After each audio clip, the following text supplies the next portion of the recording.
নমস্কার এবং অমিতাভর আরও একটি পর্ব নিয়ে চলে এলাম আমি অমিতাভ। এবং অমিতাভর আজকের পর্বে আপনাদেরকে নিয়ে যাব এমন দুজন বাঙালির কাছে। একজন বাঙালিকে তো এই প্রজন্মে কেউ চেনেনই না, চেনা স্বাভাবিকও না, কিন্তু তিনি কৃতিত্ব তৈরি করেছেন, আমাদের বাঙালিয়ানার গর্ব তৈরি করেছেন।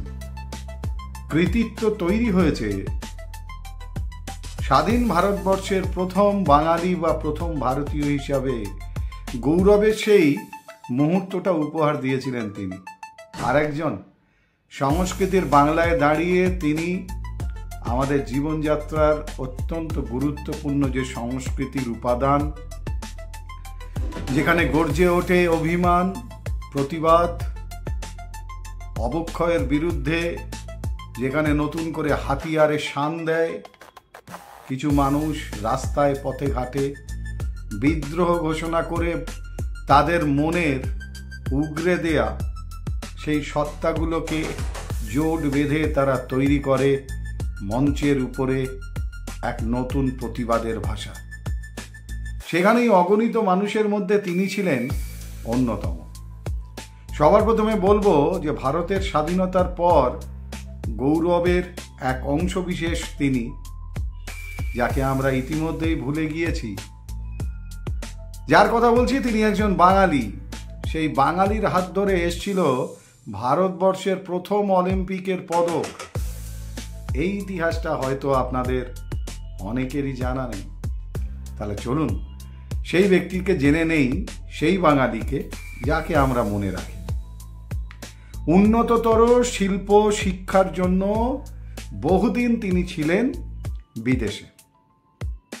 1938 প্যারিসের একটি একাডেমি, যার নাম একাডেমি দে লা গ্র্যান্ড সামিয়ের, এই একাডেমি দে লা গ্র্যান্ড সামিয়েরে তিনি শিক্ষা নিতে গিয়েছিলেন। তার আগে জানিয়ে রাখি, এখান থেকে অন্যতম যারা শিক্ষানবিশ ছিলেন তারাও ভারতীয় হিসাবে গৌরবের এক মুহূর্ত রচনা করেছেন।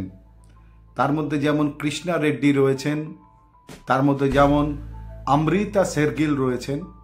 সেই শিক্ষা প্রতিষ্ঠানে গিয়েছিলেন সেই বাঙালি শিল্প শিক্ষার নতুন করে পড়াশুনো করার জন্য, এবং সেখান থেকে শিক্ষা গ্রহণের পর তিনি ফিরে আসেন কলকাতায়, অধ্যাপনা শুরু করেন।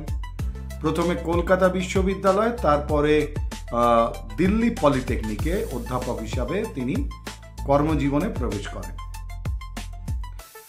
এরপর 1945-এর শেষ দিকে তিনি আবার বিদেশ যাত্রা করেন, অর্থাৎ বিলেত, সেখানে যান এবং সেখানে 1946 সালে লন্ডনে তিনি royal society of British sculptures তার তিনি সদস্য নির্বাচিত হন এবং সেখানে তখন 1946-এর পরবর্তী সময় তিনি সেখানেই একজন ভাস্কর্য শিল্পী হিসাবে কর্মরত ছিলেন।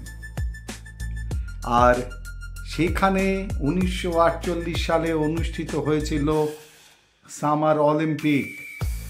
সেই সামার অলিম্পিকের একটি বিভাগ ছিল যার নাম ভাস্কর্য। হ্যাঁ, সেই ভাস্কর্য বিভাগে তিনি নাম দেন এবং সামার অলিম্পিকে তিনি দ্বিতীয় স্থান অধিকার করে রূপোর পদক জেতেন 1948 সালে। এবং ভারতের ক্ষেত্রে সেই প্রথম কোনো ব্যক্তি অলিম্পিকে পদক পেলেন স্বাধীনতার 47-এর পর। 48 সালের এই সামার অলিম্পিকে এই বাঙালির মাধ্যমে এসেছিল অলিম্পিকের প্রথম পদক। তিনি বিখ্যাত ভাস্কর্য তৈরি করেছেন, যেটা পৃথিবীর ইতিহাসে একটি আলাদা করে মাত্রা বা স্থান তৈরি করেছে। দ্য স্ট্যাগ, তার এই ভাস্কর্য শিল্প ছিল সর্বজনবিদিত। লন্ডনে তিনি যখন থাকেন তার শুরুর দিকে তিনি এই ভাস্কর্য তৈরি করেছিলেন। বাংলা তথা ভারতের প্রথম অলিম্পিকের পদকটি নিয়ে এসেছিলেন দ্য স্ট্যাগ তৈরি করার কারিগর বাংলার ভাস্কর, চিন্তামণি কর। আজকের প্রজন্ম হয়তো জানেও না এই মানুষটাকে, হয়তো এই মানুষটির সম্পর্কে তাদের কোনোই ধারণা নেই। তাই মনে হলো বাঙালি শুধুমাত্র রবীন্দ্রনাথ ঠাকুরকে নিয়ে গর্ব করে না, বাঙালিকে গর্ব করার জন্য অসংখ্য অসংখ্য প্রতিভারা বাংলা মায়ের ঘরে সন্তান হিসাবে জন্মগ্রহণ করেছেন, যাদের অন্যতম বিখ্যাত ভাস্কর চিন্তামণি কর। তিনি ভারতের প্রথম ব্যক্তি বা প্রথম বাঙালি যিনি অলিম্পিকের পদক নিয়ে এসেছিলেন 1948-এ। এই বাঙালিকে তাই চেনানোর প্রয়োজন অনুভব করলাম, কারণ এবং অমিতাভ মানেই তো আলাদা কিছু, যেটা সহজেই জানা যায় সেটা আর এখানে নিয়ে এসে লাভ কি আছে। কিন্তু দেখুন, সহজেই জানা যাওয়া বা সহজেই চেনা মানুষগুলোর অচেনা দিকগুলোও তো আমাদের কাছে ঠিকভাবে পরিষ্কার নয়। আজকে এত দৌড় আর এগিয়ে যাওয়ার জীবনযাত্রায় আরও কত অসংখ্য মানুষদের আমরা স্মৃতির পথে ভুলে ফেলে এসেছি। আরেকজনের কথা বলে আজকের এবং অমিতাভ শেষ করব। তার উত্তরবঙ্গের একটি জনসভায় দাঁড়িয়ে সেই উত্তাল উদ্ধৃতি, যে উদ্ধৃতি ছিল রীতিমতো গায়ে কাঁটা দেওয়ার মতো। একদিকে নকশাল বাড়ি, অন্যদিকে বেশ্যা বাড়ি। হ্যাঁ, ঠিক এইভাবেই বলেছিলেন। একদিকে নকশাল বাড়ি, একদিকে বেশ্যা বাড়ি, বুদ্ধিজীবীরা বেছে নিক। জনসমক্ষে দাঁড়িয়ে এরকম কথা বলার মতো স্পর্ধা আর আত্মবিশ্বাস নিয়ে সেই মানুষটি পরবর্তীকালে ভারতবর্ষকে রোমাঞ্চিত করেছেন। তার সামান্য একটি উত্তাল এবং বিতর্কিত উক্তি দিয়ে শুরু করলাম, তার কারণ ইনিও একজন বাঙালি। সেই বাঙালির ইতিহাসটাই বলবো খুব সংক্ষিপ্ত করে। উত্তরবঙ্গের এই যে উদ্ধৃতি, তাই নিয়ে তোলপাড় হয়েছিল গোটা দেশ। সেই মানুষটির জন্ম হচ্ছে বরিশালে, প্রাথমিক পড়াশুনো শুরু হয় শিলংয়ে। বাবার ছিল বদলির চাকরি, তাই কখনো এখানে কখনো ওখানে। বহরমপুরের কৃষ্ণনাথ কলেজিয়েট স্কুলে প্রাথমিক পড়াশুনো শিলংয়ের পর আবার বেশ কিছুটা প্রাথমিক স্তরের পড়াশুনো বহরমপুরের কৃষ্ণনাথ কলেজিয়েট স্কুলে, এবং পরবর্তীকালে সেখান থেকেই মাধ্যমিক উত্তীর্ণ হওয়া। এরপর কলকাতায় চলে আসা জেভিয়ার স্কুলে, সেখানে পড়াশুনো। জেভিয়ার স্কুল থেকে পড়াশুনো শেষ করে সেন্ট জেভিয়ার্স কলেজ থেকে ইংরাজি সাহিত্যে স্নাতক। বাঙালি, গৌরব তৈরি করা বাঙালি, তিনি স্নাতক হলেন ইংরাজি সাহিত্যে। ইংরাজি সাহিত্যে স্নাতক হওয়ার পর শেক্সপিয়ারের নাটককে তিনি বাংলায় অনুবাদ করলেন। হ্যাঁ, সেই কলেজে থাকাকালীনই শুরু করেছিলেন নাট্যচর্চা এবং নাটকের দল। সেই নাটকের দলের নাম ছিল শেক্সপিয়ারিয়ান্স। সেই শেক্সপিয়ারিয়ান্স পরবর্তীকালে নাম বদলে হয়ে যায় বিখ্যাত লিটল থিয়েটার। এই মানুষটিকে নিয়েও আজকাল খুব কম আলোচনা হয়। যারা আমাদেরকে পথ দেখিয়েছেন তাদেরকে আমরা এগিয়ে যাওয়ার তাড়নাতে একসময় হারিয়ে ফেলি। এই মানুষটি থিয়েটার বা নাট্য জগতের এক আলাদা করে আন্দোলন আর আলোড়ন তৈরি করলেন, এবং তারপর বাংলার নাট্য ইতিহাসের মহাকাব্য রচিত হয়েছিল তাঁকে কেন্দ্র করে। মিনার্ভা থিয়েটারের খিলানে খিলানে থেকে গেছে সেই ইতিহাস। বার্ড অফ এভন থেকে গোর্কি, ইবসেন থেকে ব্রেস্ট, তার একটার পর একটা স্মৃতি তৈরি হয়েছে আমাদের জীবন জুড়ে, আর ভারতের নাট্য জগতের চিন্তাভাবনায় এসছে এক অলীক পরিবর্তন। ফেরারি ফৌজ, থেকে ব্যারিকেড, অঙ্গার থেকে কল্লোল, বণিকের রাজদণ্ড থেকে টিনের তলোয়ার। নিভে যাওয়া জীবনযাত্রায় যেন হঠাৎ করে জ্বলে ওঠা এক আগ্নেয়গিরির বিশাল আলোর সম্ভার। হ্যাঁ, মিথ হয়ে যাওয়া সেই সমস্ত উপাখ্যান সবকিছু নিয়ে গণনাট্য থেকে পথনাট্যের পথে তিনি অবারিতভাবে নতুন করে শুরু করলেন পদচারণা, এবং সেখানে দাঁড়িয়ে তৈরি হলো আলাদা একটা প্রেক্ষাপট, আলাদা একটা জীবন, আলাদা একটা এগিয়ে যাওয়ার স্বপ্ন। না, শুধু নাটক নয়, নাটক করার পাশাপাশি চলচ্চিত্র অভিনয় করতেন তিনি।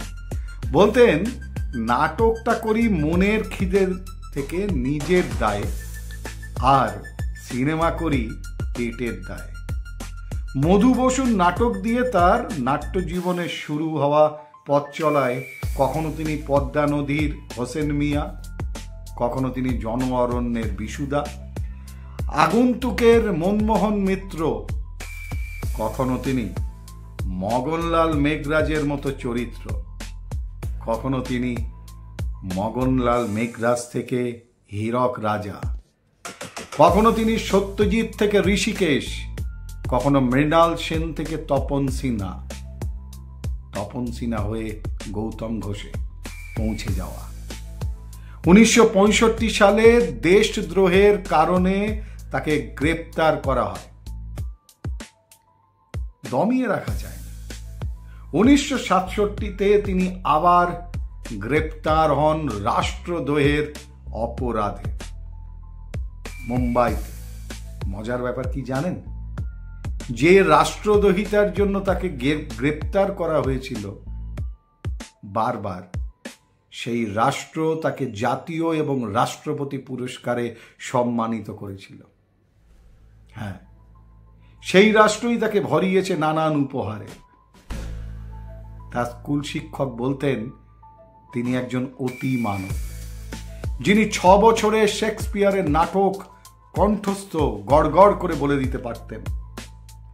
বিশ্ববিখ্যাত রিচার্ড শেকনার, তিনি বলেছিলেন, পৃথিবীতে তার দেখা সেরা 3 নাট্যকারের অন্যতম তিনি, সেরা 3 নাট্যকারের অন্যতম তিনি। আর বাংলার বিখ্যাত অভিনেতা শ্রদ্ধেয় প্রয়াত রবি ঘোষ গুরু মানতেন তাকে। অনর্গল বলতে পারতেন রুশ, জার্মান, স্প্যানিশ। এরকম একটা প্রতিভা আজকের দিনে তাকে নিয়ে খুব কম আলোচনা। শেক্সপিয়ারের 37টা নাটকের প্রত্যেকটা লাইন ছিল তার কণ্ঠস্থ যতদিন তিনি জীবিত ছিলেন। একটিও লাইন বলেন, অনর্গল বলে যেতে পারতেন। সবকিছু শেষে তিনি একজন বাঙাল, তিনি একজন নাট্যকার, তিনি একজন অভিনেতা, তিনি একজন পরিচালক, তিনি একজন কবি, এবং অবশ্যই তিনি একজন গর্বিত বাঙালি। তিনি উৎপল দত্ত, যিনি বলতেন, আমি শিল্পী নই, আমি প্রোপাগান্ডিস্ট। হারিয়ে যাওয়া এই তারকাদের মধ্যে উৎপল দত্ত, শ্রদ্ধেয় উৎপল দত্ত, ভারতবর্ষের চলচ্চিত্র এবং নাটকের জগতের উজ্জ্বলতম তারকা। ভুলে যাওয়া বাঙালির আরও একজন এই নক্ষত্রকে সামনে এনে আরও একবার শ্রদ্ধা জ্ঞাপনের সুযোগ পেলাম। এবং অমিতাভতে আমি অমিতাভ আজকের মতো এখানেই শেষ করছি। পরবর্তী পর্ব নিয়ে ফিরব খুব তাড়াতাড়ি। অজানা কিছু ঘটনা, কিংবা অজানা কিছু মানুষ, কিংবা ভুলে যাওয়া কিছু মানুষকে নিয়ে এসে আবার স্মৃতি রোমন্থন, সব কিছু নিয়েই থাকবো আমি অমিতাভ এবং অমিতাভতে। আর আপনারা ভালো থাকুন, সুস্থ থাকুন, সতর্ক থাকুন, সাবধানে থাকুন এবং অবশ্যই সংস্কৃতির সঙ্গে থাকুন। সেখানেই আসল আনন্দ। আজকের মতো বিদায় নিচ্ছি। শুভরাত্রি।